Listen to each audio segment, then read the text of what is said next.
तो ये वीडियो मैं उन हजरात के लिए बना रहा हूँ जो कि बहरिया टाउन में इन्वेस्टमेंट कर रहे हैं, कर चुके हैं, ये करना चाह रहे हैं, ठीक है।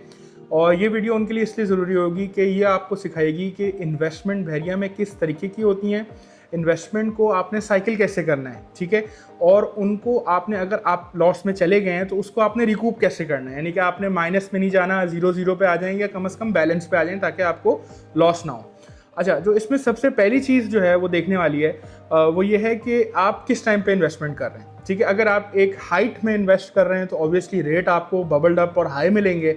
और अगर आप एक लो मार्केट में इन्वेस्ट करने हैं, अच्छा सबसे पहले तो ये समझें कि इन्वेस्टर का माइंडसेट क्या होता है।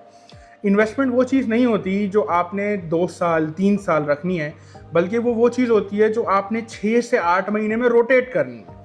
इसका बड़ा सिंपल सा एग्जांपल ये है कि आपने कोई चीज़ खरीदी फॉर एग्जांपल 1 मिलियन की, और as soon as that figure hits 1.2 1.3 million, आपको लालच नहीं करनी चाहिए।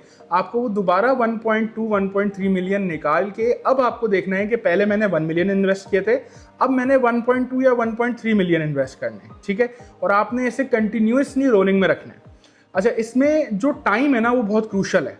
वो टाइम इसलिए क्रूशल होता है क्योंकि अगर आप एक हाई मार्केट के अंदर इन्वेस्ट कर रहे हैं तो रेट्स आपको ऑलरेडी इन्फ्लेटेड मिलेंगे, ठीक है। कुछ जगहों के रेट्स इन्फ्लेट हो नहीं सकते। फॉर एग्जांपल प्रीसेंट 1 हो गया, प्रीसेंट 10 हो गया, जहां बहरिया के घर बने हुए हैं, जैसे प्रीसेंट 2 हो गया या अपार्टमेंट्स हो गए, वो रेट्स इन्फ्लेट भी नहीं हो सकते और डिफ्लेट भी नहीं हो सकते। उनकी डिमांड और सप्लाई में फ़र्क ज़रूर आ सकता है, लेकिन रेट्स इन्फ्लेट या डिफ्लेट नहीं हो सकते। वहाँ पर आबादी हो गई है। प्रीसेंट 1 के अंदर जो है ऑलमोस्ट 80% कंस्ट्रक्शन कंप्लीट हो गई है। प्रीसेंट 2 में बहरिया की विलाज हैं, तो उनकी एक डिमांड और कांस्टेंट सप्लाई जो है रहती है, जिसकी वजह से उनकी जो फिगर्स हैं वो ऊपर जा रही होती हैं एज़ कम्पेयर टू नीचे आना। और जिस चीज़ की सप्लाई ज़्यादा है, फॉर एग्जांपल जैसे पूरे बहरिया में 1 बेडरूम और 2 बेडरूम अपार्टमेंट अब तकरीबन अराउंड 7000 यूनिट्स रेडीली अवेलेबल हैं जो आप जाके परचेज कर सकते हैं। तो उनकी सप्लाई की वजह से, जैसे 7000 की सप्लाई है लेकिन डिमांड 1000 की है, तो उसकी वजह से उनकी वैल्यू बहुत कम हो गई है। कुछ बिल्डर्स हैं जिन्होंने 7500 8000 पे बुकिंग उठाई है, वो अब मजबूर हैं 4500 5000 पे उनको बेचने पे।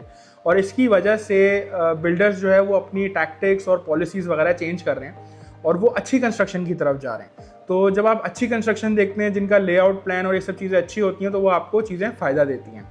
तो टाइम जो है ना, टाइम कि किस वक्त किस चीज़ में इन्वेस्ट किया जा रहा है, ये बहुत इंपॉर्टेंट होता है।